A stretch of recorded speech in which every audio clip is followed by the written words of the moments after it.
मेरे बहुत ही प्रिय और बेहद सम्मानित साथियों, हृदय की असीम गहराइयों से अभिनंदन, बहुत बहुत हार्दिक स्वागत।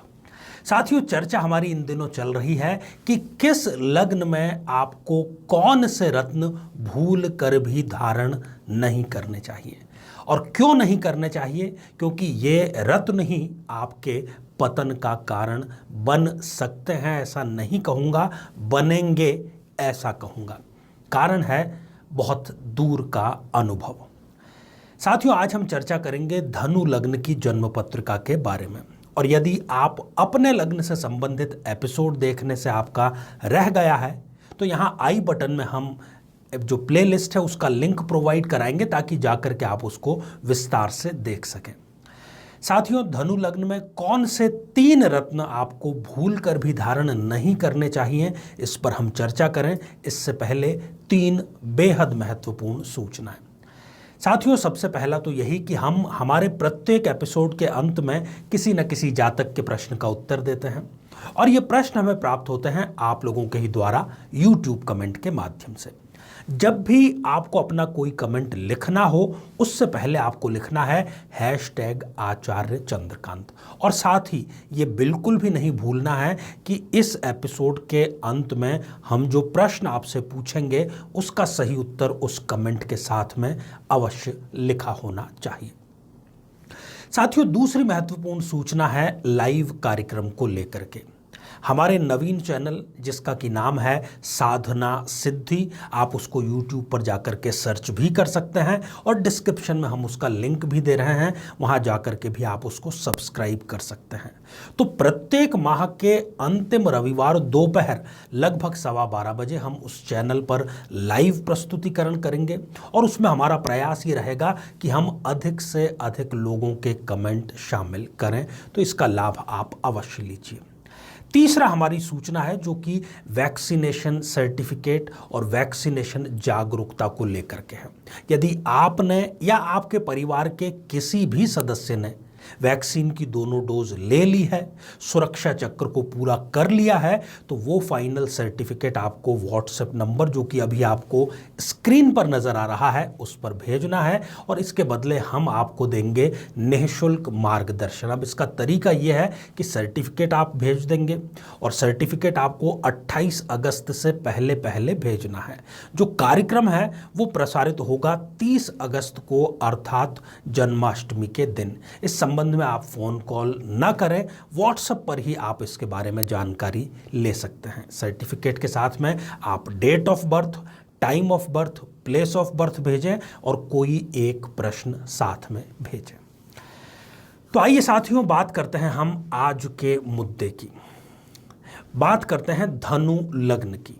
साथियों, ये जो आप स्क्रीन पर एक जन्म पत्रिका देख पा रहे हैं ये 9 नंबर से प्रारंभ हो रही है और 9 नंबर से प्रारंभ होने के कारण ही हम इसको नाम दे रहे हैं धनु लग्न की जन्म पत्रिका। साथियों, अक्सर होता यह है कि जब कोई व्यक्ति चाहे गलत रत्न ही धारण कर ले तो उसको शुरुआत में 1-2 कुछ अच्छे संकेत यदि मिल जाते हैं तो वो ये समझ बैठता है, इस गलत फहमी का शिकार हो जाता है कि मुझे तो इस फला फला रत्न की वजह से फायदा हुआ है और इस कारण फिर वो उसको लंबे समय तक धारण करके रखता है और उसके नकारात्मक परिणामों को भी वो नज़रअंदाज करता रहता है। साथियों, आज जिन 3 रत्नों की हम चर्चा करने जा रहे हैं वो धनु लग्न के किसी भी व्यक्ति पर, वो स्त्री हो पुरुष हो, सभी पर समान रूप से लागू है। सबसे पहले मैं यहां पर चर्चा करूंगा शुक्र देव के रत्न हीरे पर। शुक्र इस जन्म पत्रिका में षष्ठेश और लाभेश है। लोगों को यह गलतफहमी है कि हम शुक्र यदि धारण कर लेंगे, हीरा यदि पहन लेंगे तो हमारे लाभ में वृद्धि हो जाएगी, आय में वृद्धि हो जाएगी और यही वो सबसे बड़ी गलती कर बैठते हैं। साथियों, जैसे ही धनु लग्न का व्यक्ति हीरा धारण करता है तो जिस मामले में उसका कोई लेना देना तक नहीं, ऐसे मामले में भी न केवल उस पर आरोप लगते हैं बल्कि कोर्ट के मामले में भी उसका नाम खींचा जा सकता है। यदि वो सरकारी नौकरी में है, चलिए समझ लेते हैं कि नौकरी में ही है, तो भी उसके अपने बॉस से संबंध इस हद तक खराब हो जाते हैं कि उस पर सख्ती बढ़ा दी जाती है और परिणाम ये निकलता है कि हो सकता है उससे त्यागपत्र तक मांग लिया जाए। कहने का अर्थ यह है कि उसके जो आय का साधन है वो समाप्त हो जाता है। चारों तरफ, ऑफिस में, घर में, समाज में उसके बारे में लोगों को गलतफहमियां हो जाती हैं। साथियों, दूसरा रत्न है शनिदेव का रत्न नीलम। शनि इस जन्म पत्रिका में द्वितीयेश है, अर्थात वो मार्केश तो है ही, साथ ही वो तृतीय भाव का भी स्वामी है। अब लोगों को क्या गलतफहमी है कि हम नीलम धारण कर लेंगे तो धन भाव को हम एक्टिवेट करेंगे और धन की हमें प्राप्ति होगी। धन की प्राप्ति तो साथियों बहुत दूर की बात रही। यदि ये व्यक्ति नीलम धारण कर लेगा तो अपने ही लोगों की नाराजगी इसको सहन करनी पड़ेगी।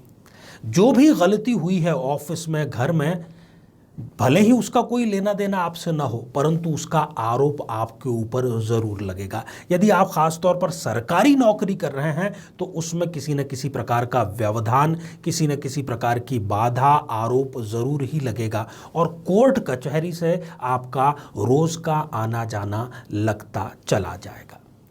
नीलम आपको खाली कर देगा, दिमागी रूप से भी खाली कर देगा। और कहावत आपने जरूर सुनी होगी कि खाली दिमाग शैतान का घर होता है, और खाली दिमाग जिसका है वो और तो कुछ नहीं परंतु स्वयं के बर्बाद होने की योजना बहुत अच्छे से बना लेता है। करेगा कोई और भरना आपको पड़ेगा। यदि आप व्यापारी हैं तो ऐसे ग्राहक जो आपके बहुत लंबे समय से ग्राहक थे और बहुत अच्छे से आपका उनसे संबंध था, उनकी भी नाराजगी का सामना आपको करना पड़ेगा। तो ये भी आप गलती से भी धारण न करें।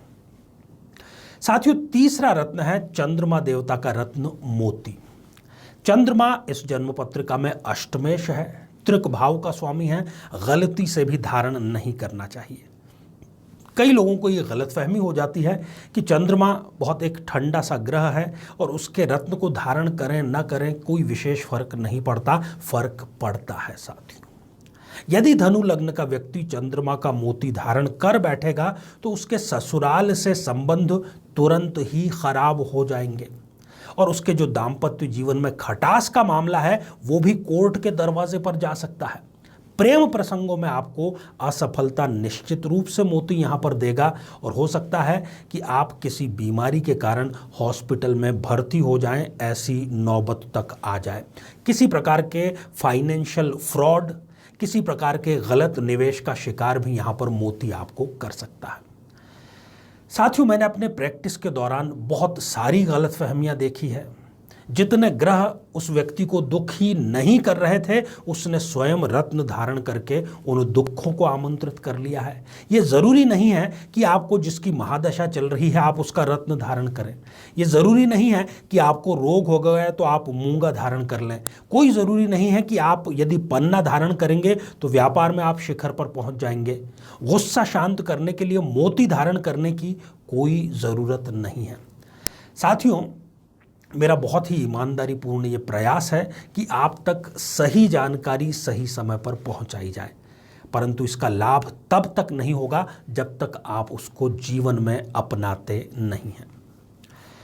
तो आइए साथियों, अब हम बढ़ते हैं आज के हमारे कमेंट के चरण की ओर।